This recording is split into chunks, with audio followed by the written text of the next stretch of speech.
Et l'invité de Tir Croisé ce soir, c'est Nathalie Kosciusko-Morizet. Bonsoir. Bonsoir. Candidate évidemment à la mairie de Paris. On va parler des municipales, on va parler de l'UMP.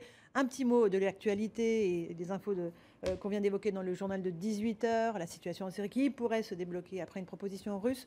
Concrètement, vous parliez de François Hollande en disant qu'il était un président faible. Est-ce que vous maintenez ce jugement aujourd'hui, alors qu'avec Barack Obama, il fait front commun, on dirait ? Écoutez, d'abord, je souhaite pour mon pays, je souhaite pour la Syrie, je souhaite pour la paix dans le monde, que l'issue la plus favorable puisse être trouvée. J'ai, comme beaucoup de Français, été troublée par l'espèce de confusion qu'il y a eu au moment où Barack Obama a annoncé qu'il allait consulter le Congrès. Parce que j'ai eu le sentiment... François Hollande n'a pas changé de position. Oui, je crois que c'était un peu plus que le sentiment que la France s'était avancée très loin. Et puis à un moment, s'était retrouvé avec les Anglais finalement qui renonçaient et les Américains qui disaient nous on va consulter le Congrès. Et ça nous a mis dans une situation délicate finalement parce que on dit on y va mais on attend les Américains, donc quelque part on est suspendu à leur vote. Bref, une situation dans laquelle moi j'aime pas voir mon pays. Pour l'instant, le président n'a pas changé de cap. Il se tient au même cap depuis le début. Est-ce qu'il est faible alors ou est-ce qu'il est à la hauteur de la fonction? Écoutez, il y a un problème que tout le monde a pu sentir, qui peut-être est en train de s'arranger, on verra, mais de qualité de la relation entre le président de la République et le président américain.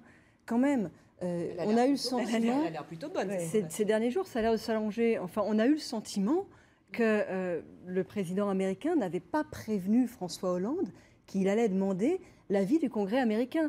Quand on va à la guerre, parce qu'il est question quand même d'aller à la guerre ou à l'intervention militaire, on peut le tourner comme on veut, mais c'est de ça qu'il est question.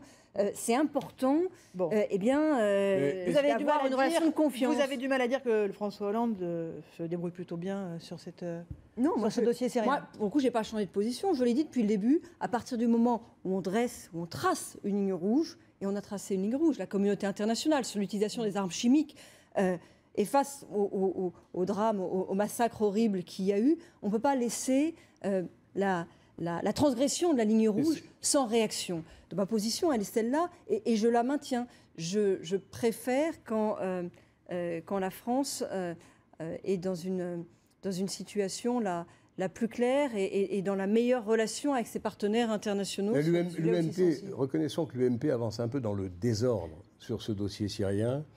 Il vous faudrait peut-être une motion de synthèse à la socialiste. Est-ce que ça vous gêne un peu d'entendre François Fillon qui dit on n'y va pas s'il n'y a pas l'ONU, d'entendre Alain Juppé qui dit il faut y aller, même si, etc.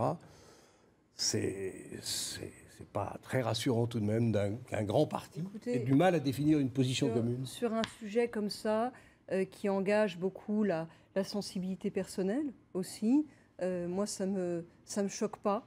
Qu'on caporalise pas, qu'il y ait des sensibilités différentes qui puissent se faire entendre. Personnellement, j'ai trouvé que l'intervention d'Alain Juppé était très équilibrée et je m'en sentais assez proche. Alors, on va parler justement de l'UMP qui a réuni les 11 millions d'euros nécessaires au remboursement de la dette de campagne. Le Sarcoton est un carton plein. C'est un parti riche maintenant, l'UMP?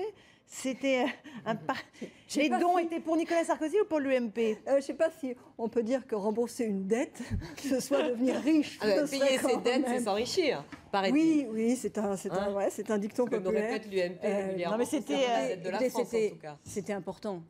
C'était important parce que c'est vrai que cette situation avait mis l'UMP dans une situation délicate. C'est de l'argent pour Nicolas Sarkozy ou pour l'UMP? C'est un signal envoyé, c'est surtout un signal de mobilisation, un signal d'espérance, je trouve, parce que les Français, en ce moment, en situation de crise, soient si nombreux, par milliers, à se mobiliser, à donner, pour faire en sorte que l'opposition puisse encore avoir une voix. C'est bien. Tout le monde dit combien? Alors, vous avez donné combien? Ça devait être publié dans la presse, j'ai donné 2 000 euros, comme beaucoup de parlementaires. Audrey. Bon. Mais alors, est-ce que le fait d'avoir rassemblé comme ça 11 millions d'euros, c'est d'abord un succès pour Nicolas Sarkozy ou pour Jean-François Copé, qui est quand même le patron du parti aujourd'hui et qui a sauvé ce parti des eaux? Mais vous savez, moi je pense que les gens qui ont signé le chèque ne sont pas posés la question comme ça. Et d'ailleurs, je pense qu'ils en ont un peu marre. Ah ouais. Et je pense qu'ils en ont un peu marre qu'à l'UMP, on se pose autant les questions en termes de personnes. Je pense qu'ils ont d'abord eu envie que l'opposition garde une voix, que l'opposition puisse continuer à faire son travail d'opposition, incarner une espérance, préparer quelque chose. Mais ça conforte quand même Jean-François Copé, en tout cas. Mais écoutez, ça conforte tous ceux Il est aujourd'hui ça conforte tous ceux qui à la tête d'un parti qui va mieux. Ça conforte tous ceux qui ont besoin d'abord que l'UMP existe et se batte, et tous ceux qui sont associés à ce travail. Et naturellement, à sa tête, Jean-François Copé. Mais un parti, c'est une aventure collective.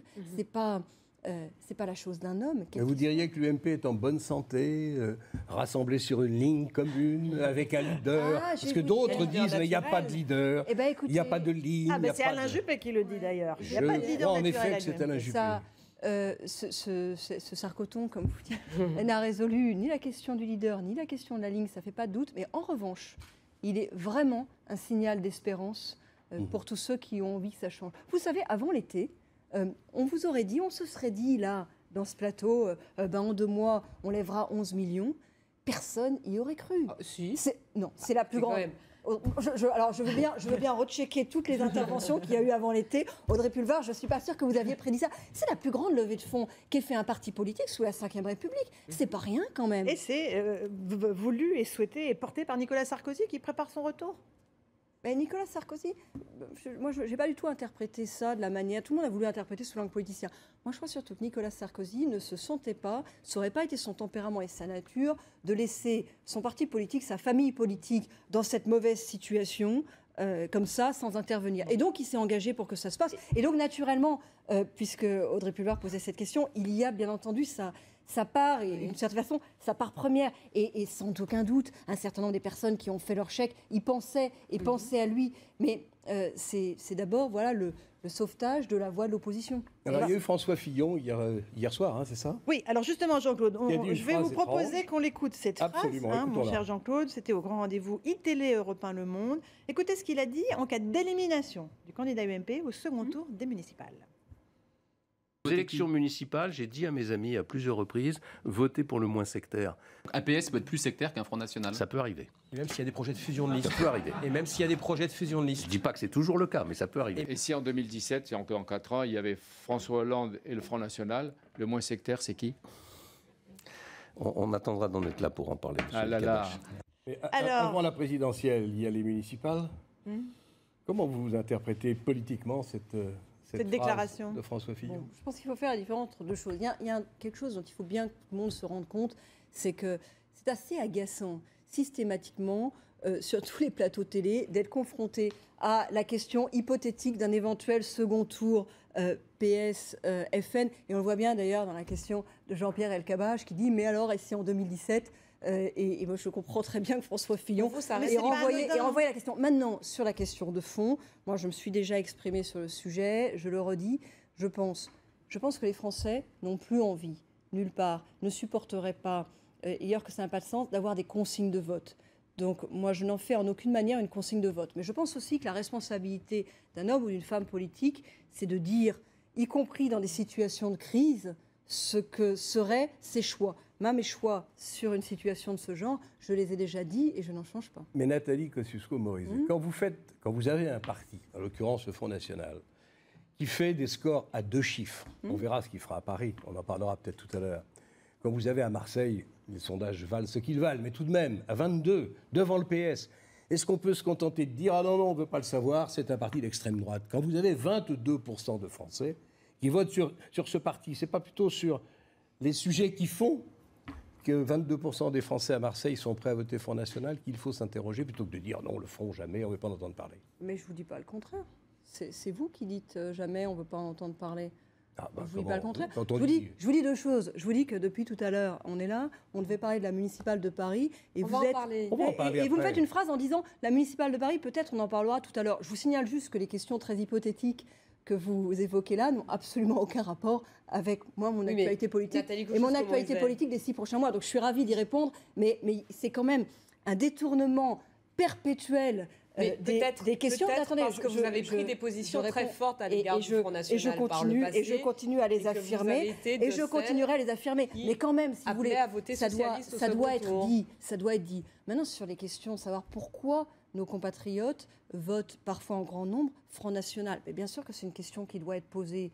Et bien sûr que la seule réponse, ça ne peut pas être la réponse à cette question que vous posez systématiquement et que les Français nous posent assez peu. Moi, je passe beaucoup de temps sur le terrain en ce moment dans la campagne de Paris. Je fais des opérations que j'ai appelées NKM près de chez Attendez, vous. madame, Attendez, je finis. non, parce que Mais sinon, Madame ça Pulvar, va être un peu Madame compliqué. Pulvar, Si vous ne voulez parler que de sujet qui est la municipale de Paris, on a tout le temps d'en parler tout à l'heure. finir mon propos. Moi, j'aimerais connaître Et c'est une votre réponse à réaction votre par collègue. rapport aux propos Je de voudrais François finir, je vous ai dit ma réaction. Je voudrais finir mon propos et c'est une réponse à votre collègue. Je ne croise quasiment jamais, dans toutes ces rencontres de terrain que je fais, de Parisiennes ou de Parisiens qui me demandent, avec un air angoissé, et si jamais en 2017, vous voyez la question de Jean-Pierre Elkabbach, et si C'est pas jamais 2017, en c'est 2014, hein, déjà. Non, là, c'est la question de Jean-Pierre Elkabbach, mais la c'était question qui 2017. était posée, c'était sur les Moi, municipales. je reprends cette question qu'il a dit. Jamais sur le terrain on vous pose cette question. En revanche, oui, on vous pose des questions Mais de quoi qui On éventuellement, parle de quoi dont éventuellement le non-traitement peut amener nos compatriotes. Alors, la sécurité, à voter Front évidemment. National, que ce soit, mais pas que la sécurité. Vous savez, aujourd'hui dans Paris, il y a un sentiment de dégradation de la propreté, pas que un sentiment. C'est dans tous les arrondissements, chacun Même dit, ceux mon dirigés par arrondissement l'UMP, est hein. pire que les autres. Mais ça n'a aucun rapport parce que les maires d'arrondissement, Mme Ferrari, n'ont aucun impact sur l'organisation des questions de propreté. Donc ça, c'est pas le sujet. Tout ça est organisé au niveau de la mairie centrale. On est loin du Le Front sentiment de la National. dégradation, le sentiment, pas sûr.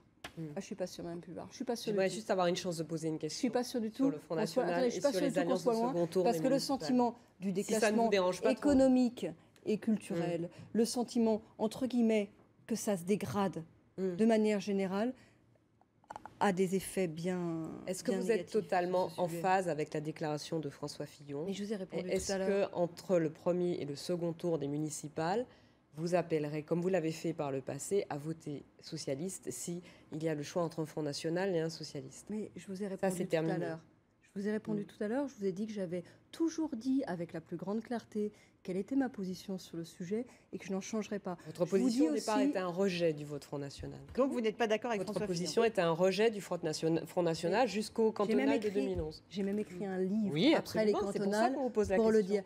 J'aimerais en revanche, le jour où la question se posera en 2014, qu'on la pose à tout le monde. Parce que je vais vous dire un truc. Dans les dernières élections partielles, le vote Front National, au deuxième tour, quand il y a eu des C'est triangulaires, reporté. il venait bien largement du Parti Socialiste. Et moi, mon expérience d'élu local, c'est pas d'une droite qui va voter pour le Front National, c'est celle d'un Front National qui appelle à voter pour le candidat socialiste, ce qu'aucun hiérarque du Parti Socialiste ne dénonce, ni d'ailleurs beaucoup les journalistes et tous les bien-pensants. Nathalie Kosciusko-Morizet est notre invitée. Dans un instant, on va parler des municipales et rien que des municipales, je vous le promets, et notamment de Alors, notre je reste. adversaire Anne Hidalgo. On vous Et le retrouve Front juste National à après Paris aussi. le journal et la météo. À tout de suite dans Terre Croisée.